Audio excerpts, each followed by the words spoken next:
Thank you, Mr. Chairman.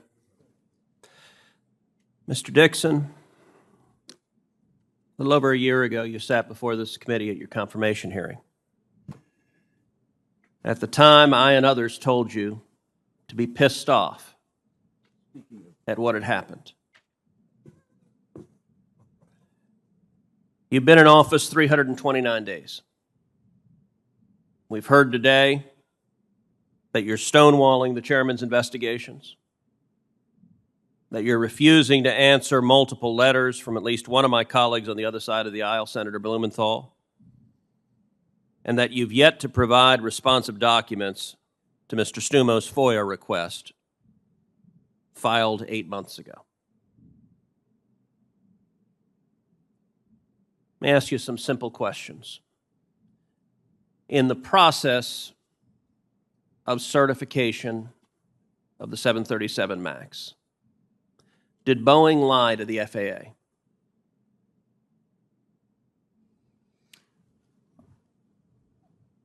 I can't say. I mean, definitely there was incomplete information and fragmented information that was provided. No doubt. Why did one of their senior test pilots, Mr. Forker, write in a text, quote, "So I basically lied to the regulators unknowingly"?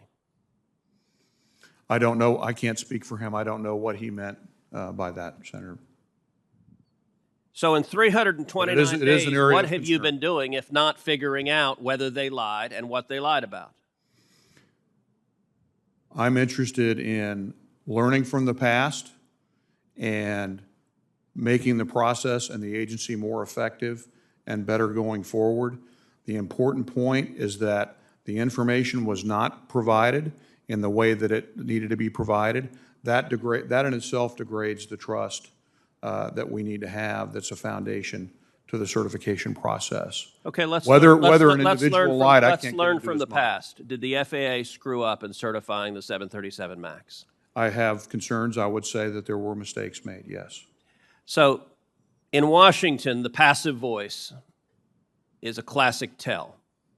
Mistakes were made is a great way of avoiding responsibility because there is no actor in that phrase, mistakes were made. Who made the mistakes and why? Don't speak in the passive voice.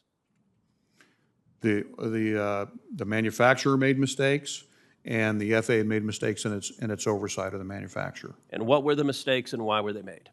The full implications of the flight control system were not understood as design changes were made.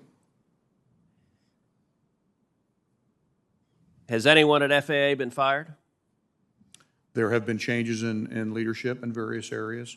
No one has been fired over this particular matter up to this point. Has anyone been disciplined over this matter?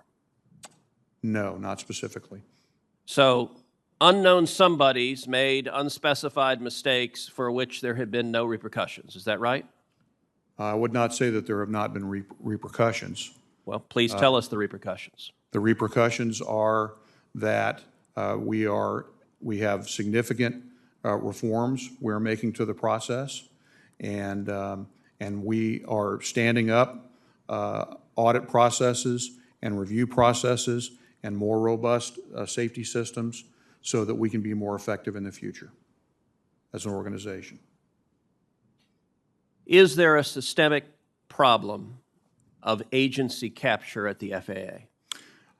You know, I remember us having this conversation, Senator, and I don't believe that it is agency capture, but I do believe that when you have very capable technical subject matter experts, that they get focused on their checklist or their part of the process, they hold themselves accountable for that, and they don't always see the whole picture. So that's why we need, as leaders, to make sure that we are taking an integrated approach in our dealings, in this case with the manufacturer, air carrier, whatever the private sector regulated party is that we are responsible for overseeing. Mr. Dixon, in your opening statement, you said, quote, "Safety is a journey, not a destination." For the 346 souls lost on the two 737 MAXs that crashed, safety was all about arriving at their destination. They should have arrived at the destination. Had Boeing not covered up serious safety concerns, number one, and had the FAA done its job of making sure that the MCAS was not put in the field without pilots being appropriately trained. I think the concern this committee has is we're not seeing from you any of the urgency of fixing this problem. It is very easy to go into an agency and yourself get captured by the agency. You understand, sir, you do not work for the airlines and you do not work for Boeing. You work for the American people. And this committee expects transparency. This committee expects that when we ask questions specifically about malfeasance that cost the lives of 346 people, that you will be forthcoming and answer those questions. And I'm hopeful that's the conduct we'll see going forward.